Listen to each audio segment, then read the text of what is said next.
Hey guys, want to do a quick tournament recap on Lake Martin.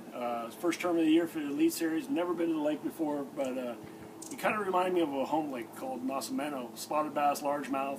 And fortunately we had some dirty water due to the rain that we had. So let me just take you through some of the baits and setups that I used to catch the fish and place fourth. So for my spotted bass deal, first of all, I felt like it was important for me to get a limit. The largemouth fishing deal that I was doing extremely shallow was kind of cover a lot of water and hope you get one. Really wasn't getting a lot of bites where I was fishing, but they were the right ones. So I wanted to make sure and get a limit. So how I did that, first the old Ned rig, 10th ounce, little mushroom head. This is that Robo Ned in the Desert Craw color.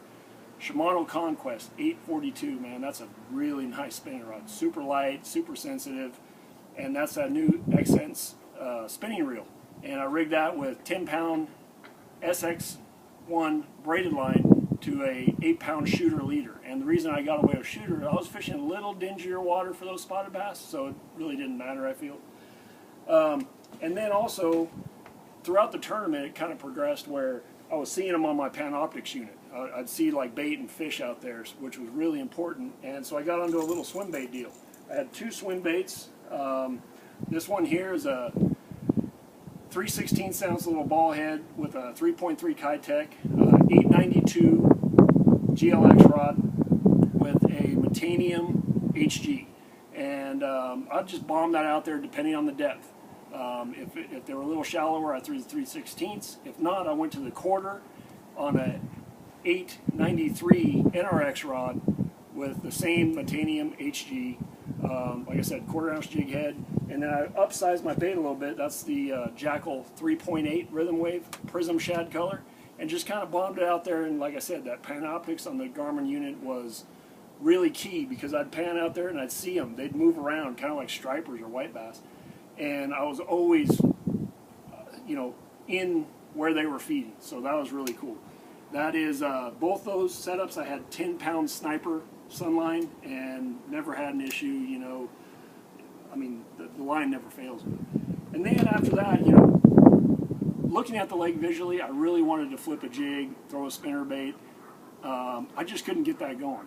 I've spent a lot of time flipping a black and blue jig, throwing a spinner bait. However, the last day I caught a couple little tiny keepers on a spinner bait shallow. But my main things was the crankbait. First of all, I was throwing two different kinds of traps. This is the TN60 by Jackall, that Spawn Tiger color. I kind of felt like that red, orange, kind of gold showed up really good in that red clay kind of water. And the reason I like the 60 is because I was fishing this bait in anywhere from 1 foot to 4 foot on red gravel, do-nothing banks, isolated rock, whatever, but I was just bombing it down the bank. A 7.6 Zodius medium heavy glass rod and a Metanium XG. And the XG was just because I was bombing, like making super far casts. And a lot of times those fish would eat you on the first or second turn of the handle, so you had to be able to catch up to them in that glass rod. I never lost any fish that hurt me due to this rod. And then 16-pound Reaction Sunline. I've been using this line for a lot of years and nothing but 100% confidence in it. With all my other crankbaits also, before I forget, it was essential for me. I carried my treble hooks with me, and because I was grinding into rocks and sticks and fishing super shallow, I changed my hooks out with the Trokar round bend number 4s or number 5s, probably at least twice a day. Sometimes I did it 4 times, just because the amount of abuse the tips of those hooks were taking was, I didn't want to risk losing a big one, doing that. Anyway, I caught a 4-pounder the first day on the TN60, which really kind of boosted my weight. And then the other crankbaits, this here, everybody knows that it's the original Wigglewort.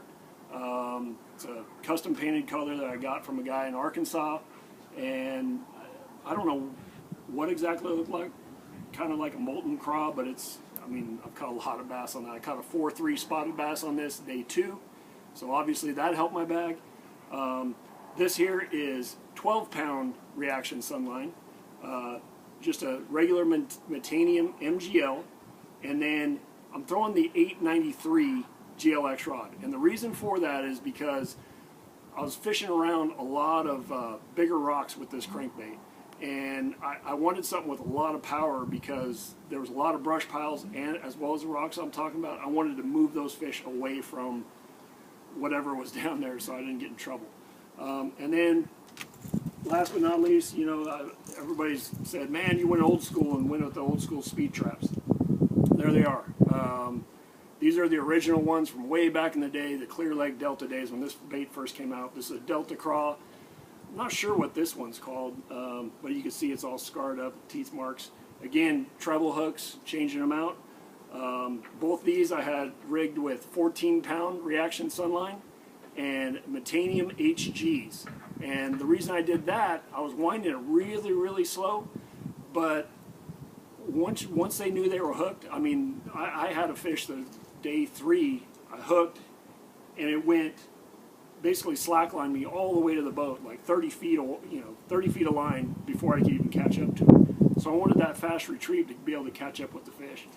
893 GLX for both of them, and the reason for that again is my biggest one I caught on day 4 was a 412. I was actually pitching like 20 feet from the boat, pitching like you would a jig to laydowns and stuff, and I wanted that power once they bit it to get it away from that log or that rock or the dock. So extremely sensitive. You know, the fish, some of the bites you could barely tell. It was like a leaf was on your bait, but it was actually a fish. So I wanted the sensitivity and the power.